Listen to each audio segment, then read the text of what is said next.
natin ang mga susunod na mangyayari. Matapos pumanaw si Pope Francis, magkakausap natin ang isang Pilipinong pari sa Vatican City na si Father Albert Alejo. Father Albert, salamat po sa inyong oras. Magandang araw sa inyo lahat. Father Albert, ano po Ah, yung magiging proseso kasunod ng pagpanaw po ng Santo Papa? Ngayon siyempre nililinaw pa 'no, hindi naman puwedeng inihanda na nila lahat. Ah, pero sa ngayon kanina narinig ko yung, kalembang ng kampana na napakalungkot. Sigurado maya-maya magdadagsaan ang mga tao dito sa may Vatican at, magdadasal. Ngayon siyempre ang tanong ng iba, anong susunod? Yan ho ay kaklaruhin pa. Pero siguro siyempre may tatawagin yung ano, yung conclave, 'no, yung tinatawag na conclave. Iipunin yung mga kardinal, yung mga botante. Hindi naman lahat ng kardinal ay ano, yung mga lampas na sa edad ay hindi na botante. Iipunin 'yan, magkakaroon ng instruction, ayusin yung mga kwarto, bawat isang kwarto merong, ah, kumpleto. Tapos ikukulong sila at, hindi sila lalabas hangga't hindi lumilitaw yung usok na puti na ang ibig sabihin ay nakapili na ng bagong, Santo Papa. So siguro sa ngayon ang unahin natin ngayon ay pagdarasal ng pagpapasalamat at saka sana, ah, makilahok tayo sa galaw ng Espiritu.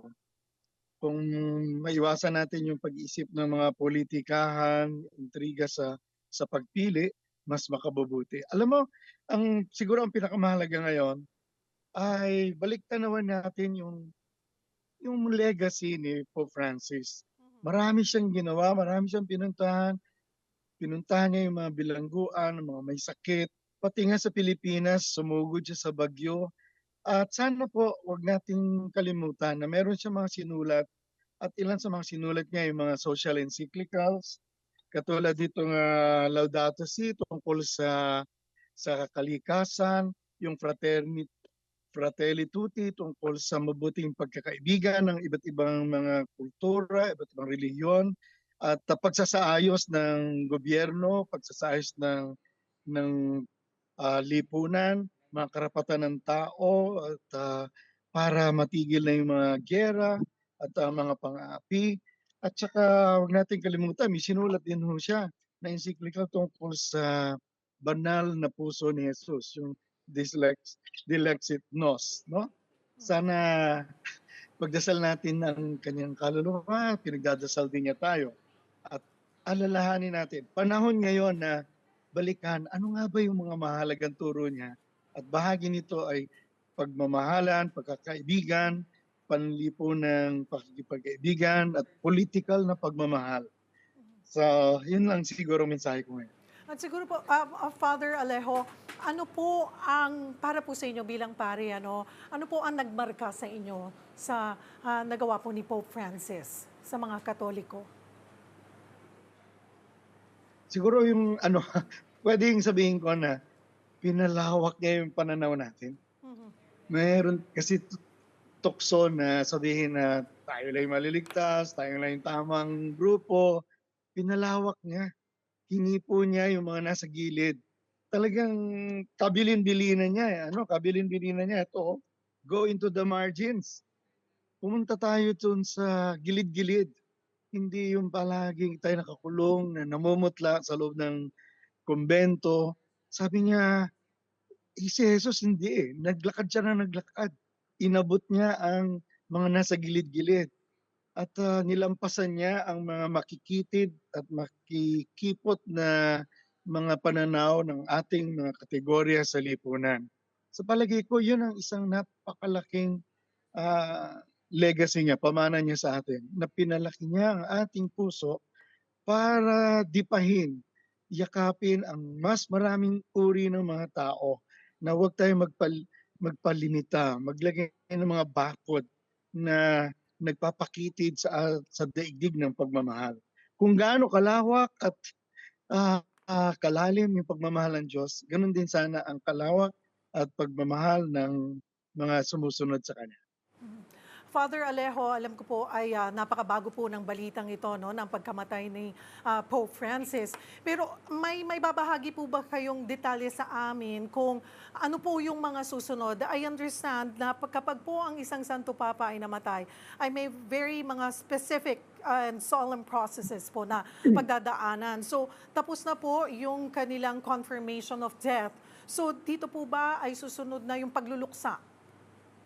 9 days Ay, of mourning? hindi lang siguro 9 days, no?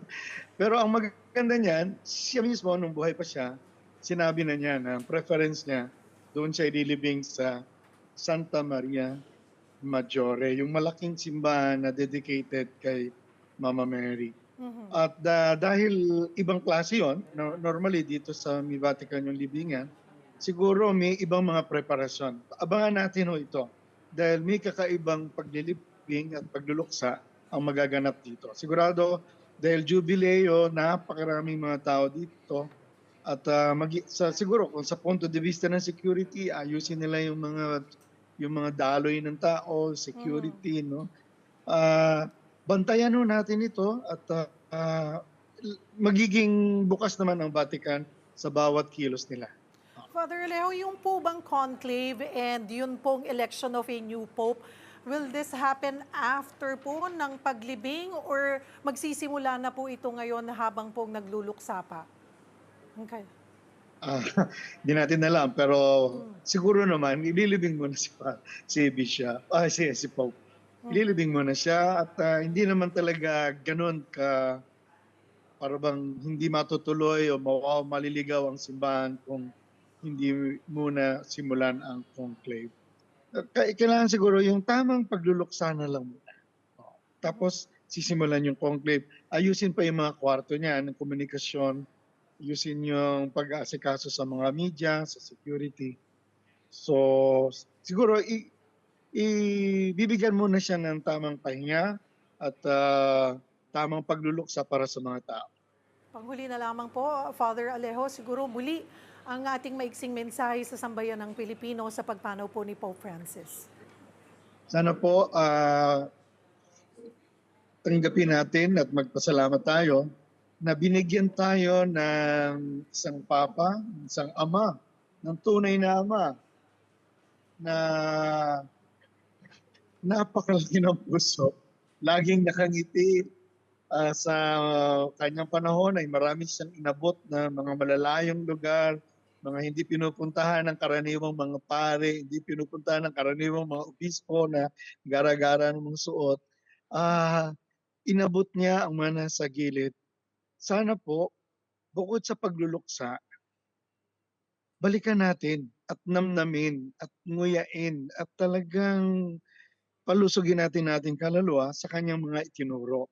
At ang ibang mga turo niya talagang mga hamon sa atin sa kakitiran ng kuminsan ng kakitiran ng ating mga pananaw sa pananampalataya at sa pakikipamuhay sa reliyon.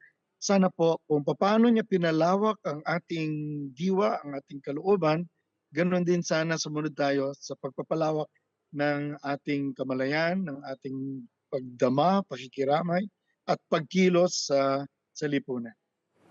Marami pong salamat sa inyong oras, Father Albert Alejo. Mga kapatid, Cheryl Cosim po, huwag maging huli at maging una sa lahat sa balitaan. Para sa tuloy-tuloy na talakayan sa Frontline, mag-follow at mag-subscribe sa social media pages ng News 5.